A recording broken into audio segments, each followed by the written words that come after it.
Are you over for now? You are. Hold on. Okay.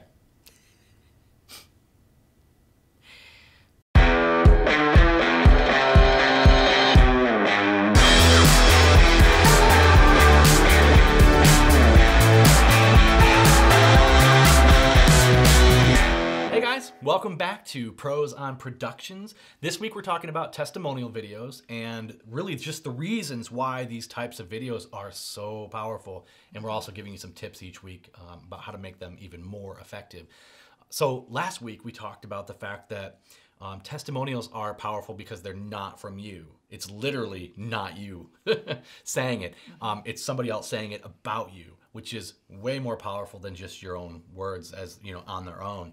But this week, I want to talk about how these types of videos can be an emotional trigger. Now, why does an emotional trigger matter? Well, the vast majority of purchases are made kind of like on an emotional level. That's right. Even if Yeah. it's a widget, right? I mean, if you're buying the thing from QVC or whatever, you're buying it because it'll make your life easier. Easier means less stress. You don't articulate it that way, but internally, that's what's happening, even if it's at a really minuscule level like that. Yeah. So you're like buying into a company that you believe in or their product or something like that. Right. So one of the other most powerful things in marketing, in fact, it's so powerful that it's the gold standard for marketing, and that's referral-based business. It's business that you get because somebody outside of your business went and told their friends or complete strangers. I think it's often misunderstood, right, that we think that referrals have to come from friends. That's not true.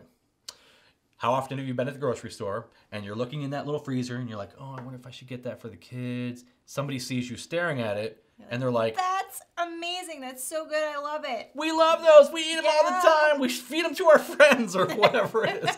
Like, I gave that to my pastor. But like, so the point is, it's a complete stranger. And what do? You're like, oh, okay, really? And you put it in your cart and you go on. Why would you let a complete stranger dictate to you what you're going to buy? You did it because they have no skin in the game. They have nothing to gain if you put it in your cart. They have nothing to lose if you don't, other than just you decided not to. But generally speaking, you're like, look, here's a person. They're not getting paid for the advertising, which, by the way, is kind of the main hurdle with all advertising, is to make it not seem like advertising, to make it palatable. But here's this person who is willing to overcome the social obstacle, which is talking to a complete stranger. They believe so strongly in this product that they're willing to overcome that and speak to you, somebody they don't know from Adam, and share Which what... is totally me. I mean, I don't like talking to people in the grocery store, but talk about something that like I like. Those taquitos are amazeballs, you know, like that kind of thing.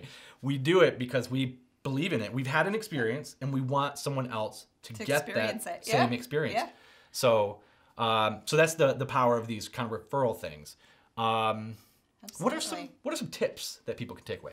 Yeah, so when compiling your list of people to give a testimonial, make sure it's somebody that's willing to go there emotionally. You know, we've had some people that are willing to go there but don't want it on camera, and so they actually teared up, choked up, which was amazing. We were like, oh my goodness, they really believe in it. And he's like, no, I don't want that. I don't want to be on camera doing that. It's like, no. And so we lost it because we just didn't kind of vet that or whatever. And the other thing too is when you're preparing the questions, make sure that the questions are geared towards the emotional component, not just the utility of the product or service. And here's what we mean by that. It is great if your whatchamacallit does A, B, and C. Right. This is so going to be weird because it's abstract. But it's great that it has these benefits, these qualities. But if the person that's kind of giving the testimony is just speaking to that and there's no emotional connection, the testimony is just not going to have the weight that it could have. So you want to ask questions that have an emotional component, like how did it make you feel? And we'll get more into the story side of that later, because that's what you want. You want a beginning, middle, and end with the story. But make sure all of those questions are talking about, here's the problem I had. This is how it made me feel.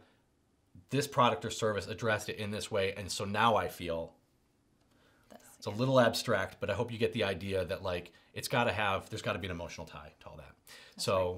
That's it from us this week. We'll see you next time. Bye.